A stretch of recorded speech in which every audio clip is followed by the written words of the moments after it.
Đôi vắng có tôi và tôi, không còn ai sớt chia buồn vui. Đi về đâu bước chân lẻ loi, đường đời muôn lối. Đi tìm em giữa muôn trùng khơi, còn tình yêu giống như bèo trôi đã hết rồi. Còn chi nữa, một câu hứa sẽ không lìa xa, nhưng giờ đây chỉ riêng mình ta. Để bàn chân trong như hồn ma lạnh lùng băng giá, chỉ bờ môi cất lên lời ca.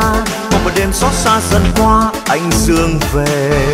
Người ngày xưa đã mất còn đâu, vì cớ sao cứ mãi âu sầu. Vậy thì thôi lãng quên niềm đau, tôi tìm lại chính bản thân của tôi. Gặp làm quen xong tiếp ngày mai, chẳng có em sớm tối bên cạnh. Đừng buồn vui mình có ngày xưa, thôi bỏ đi hết tôi tìm chính tôi.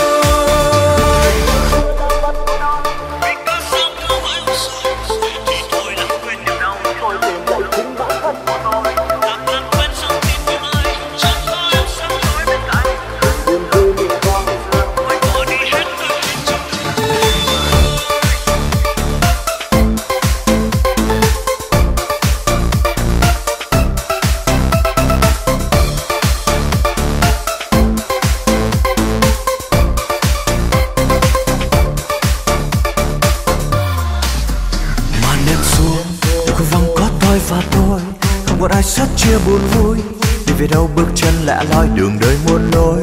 Tìm em giữa muôn trùng khơi, còn tình yêu giống như bèo trôi đã hết rồi. Còn chi nữa, một câu hứa sẽ không lìa xa, nhưng giờ đây chỉ riêng mình ta. Để bàn chân giống như hồn ma lạnh lùng băng giá, chỉ bờ môi cất lên lời ca. Mong một đêm xót xa dần qua, anh dương về. Người ngày xưa đã mất còn đâu, vì cớ sao cứ mãi âu sầu. Vậy thì thôi lãng quên niềm đau, tôi tìm lại chính bản thân của tôi. Gặp làm quen xong tiếp ngày mai, chẳng có em sớm tối bên cạnh. Đừng buồn vui mình có ngày xưa, thôi bỏ đi hết tôi tìm chính tôi. Người ngày xưa đã mất còn đâu, vì cớ sao cứ mãi âu sầu. Vậy thì thôi lãng quên niềm đau, tôi tìm lại chính bản thân của tôi. Gặp làm quen xong tiếp ngày mai, chẳng có em sớm tối bên cạnh. Đừng buồn vui mình có ngày xưa, thôi bỏ đi hết tôi tìm chính tôi. Người ngày xưa đã mất còn đâu, vì cớ sao cứ mãi âu sầu. Vậy thì thôi lãng quên niềm đau, tôi tìm lại chính bản thân của tôi. Gặp làm quen xong tiếp ngày mai, chẳng có em sớm tối bên cạnh. Đừng buồn vui mình có ngày xưa, thôi bỏ đi hết tôi tìm chính tôi.